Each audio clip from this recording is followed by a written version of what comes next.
안녕하십니까. 파워 인터뷰입니다. 청년 실업률이 역대 최고치를 계속해서 기록해 나가고 있습니다. 정부와 지자체의 꾸준한 대책 마련에도 청년 실업 문제를 해결하기란 사실상 역부족인데요.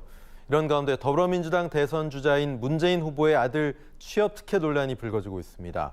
청년 의원이죠. 신보라 자유한국당 의원과 이야기 나눠보겠습니다. 안녕하십니까? 네, 안녕하십니까? 예, 문재인 후보 아들의 특혜 채용 논란과 관련해서 의혹을 명확하게 해명해라. 신 의원이 이렇게 말씀하셨는데 어떤 내용이라고 보십니까?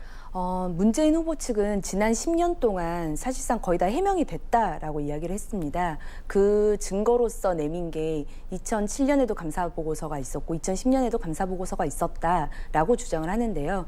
그 감사보고서를 실제 제가 살펴봤습니다. 2007년에는 감사가 되긴 했지만 사실상 부실한 그 이력서에 대한 내용들은 전혀 검증이 되질 않았고요. 2010년 감사보고서는 대상에 속하질 않았습니다. 그래서 실제 검증이 됐느냐, 검증이 전혀 되지 못한 채로 10년이 흘러왔다, 이렇게 볼 수밖에 없는 상황입니다. 예, 그렇군요. 논란의 핵심은 한국고용정보원의 변칙 채용 과정에 대한 정보를 문 후보 아들이 미리 알고 지원을 한 것이냐, 이제 이 부분인데, 권재철 당시 고용정보원 원장의 공천과 관련해서 이게 보훈 공천이다, 이런 의혹들이 나오고 있어요. 네, 이게 합리적 의심을 둘 수밖에 없는 게요. 그 채용 공고가 있습니다. 채용 공고에 보면 그 일반직 공고에는 그 전산 기술 경력자를 우대하겠다라는 정도의 조항만 있습니다. 그걸 보고서는 동영상 전문가가 그 채용에 지원을 해야 될지를 알 수가 없습니다. 근데 문준용 씨의 이력서를 보면 자기소개서에 자신이 동영상 분야의 전문가라고 하는 걸 굉장히 자세하게 또 이제 기술을 하는 상황이거든요. 근데 그 동영상 전문가를 채용하겠다는 건 내부 지침으로만 확인을 할 수 있는 것입니다. 그럼 그 내부 지침을 거의 밖으로 알려줄 수 있는 누군가가 공모자가 있지 않겠느냐, 이런 합리적인 의심을 할 수밖에 없는 상황이고요.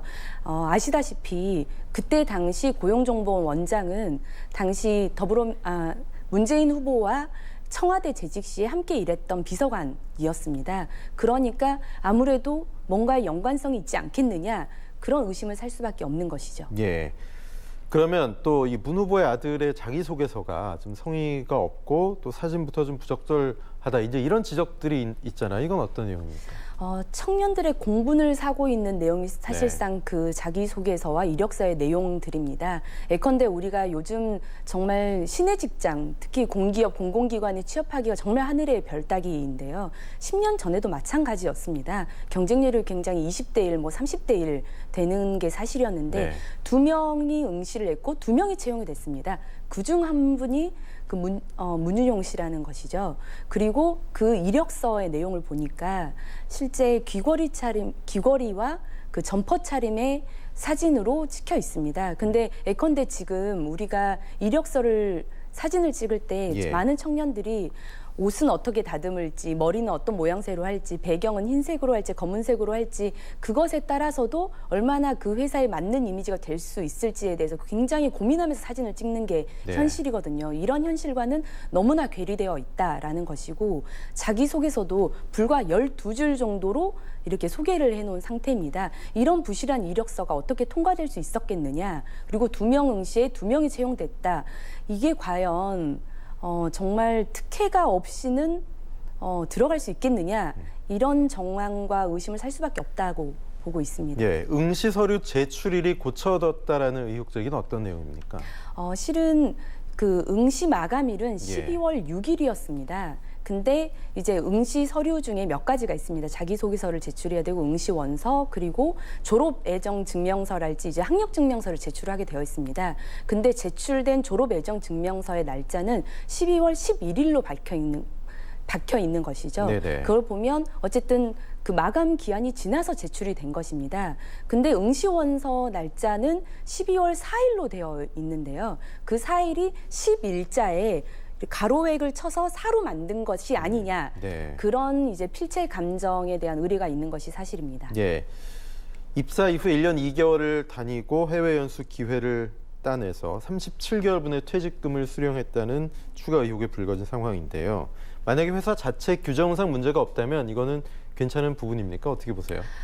사실상 재직 기간을 좀 확인을 해봤었는데요. 1년 1개월을 근무를 했었고요. 네. 휴직 기간은 거의 2년 가까이 됩니다. 근데 우리가 신입으로 회사를 들어갔다고 생각을 해보면 1년 1개월을 근무하고 그 근무 기간보다 더 많은 기간을 휴직을 하고 그다음에 퇴직금은 그 모든 기간을 정산해서 받았다. 이게 과연 그냥 일반적인 직장 생활에서 상식적으로 좀 될 수 있을 만한 일이냐, 이런 부분에 대해서도 조금 청년들 사이에서는 그게 그렇게 가능한 일일까라고 하는 의문을 갖게 되고요. 실제 이제 심재철 의원님 같은 경우는 그 기간 동기간 동안에도 미국에서 실제 동시 취업을 했다라고 하는 또 의혹 제기를 하고 있는 것이 사실입니다. 예, 일각에서는 전반적으로 뭐 우병우 전 청와대 민정수석의 아들의 운전병 채용 이 부분과 좀 유사한 맥락이 아니냐 이렇게 얘기하시는 분들도 계시거든요. 네. 그렇게 보십니까?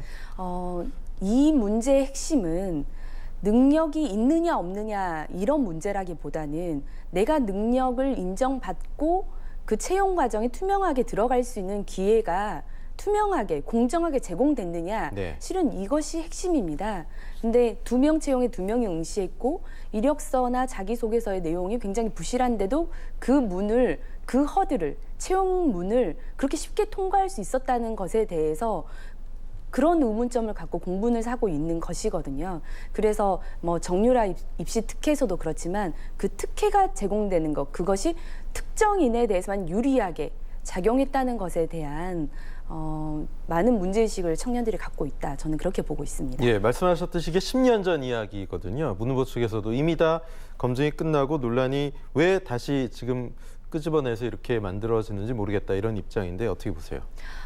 그동안 10년 동안에는 제대로 된 검증이 이루어지지 못했습니다. 예컨대 2012년 대선 과정에서도 그때 당시 국정감사 기간에 문유용 씨를 증인으로 채택을 하자, 그리고 재감사를 하자라고 했지만 결국 그 어떤 것도 성사되지 못했습니다. 그 과정에서도 알력 다툼이 저는 있었다고 보고요.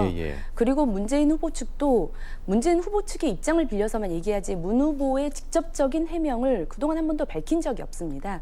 이제는 그렇게 뒤로 한 번 물러서지만 마시고, 또 최근에는 오히려 그런 말을 해서 청년들의 좀 화를 돋갔죠. 고마해.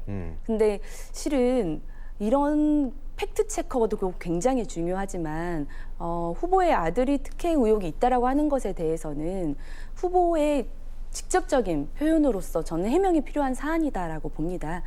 스스로 부끄러운 것이 없다면 정정당당하게 밝혀주시고 국회 청문회에도 적극적으로 응해주실 것을 저는 요청드리고 싶습니다. 근데 선관위에서도 이 부분 문 후보의 아들의 취업 특혜는 허위 사실이라는 게 이미 이제 판단이 된 부분이거든요. 이거에 대해서는 어떻게 봐야 될까요? 그거는 명확한 맥락을 정확히 살펴볼 필요가 있습니다. 네. 선관위가 허위 사실이라고 적시한 것은 그 5급 공무원 단독 특채라는 이 단어가 잘못됐다라고 했고, 그 부분에 대해서만 허위 사실로 인정을 한 것이거든요. 왜냐하면 그 고용정보원은 5급 그 일반직은 공무원이 아닙니다. 그러니까 5급 일반직에 채용을 한 것이기 때문에 공무원이 아니기 때문에 공무원인 표현을 쓰면 안 되고, 그다음에 2명이 응시해서 2명이 채용됐기 때문에 단독 특채는 아니다라는 걸 지적을 했는데요.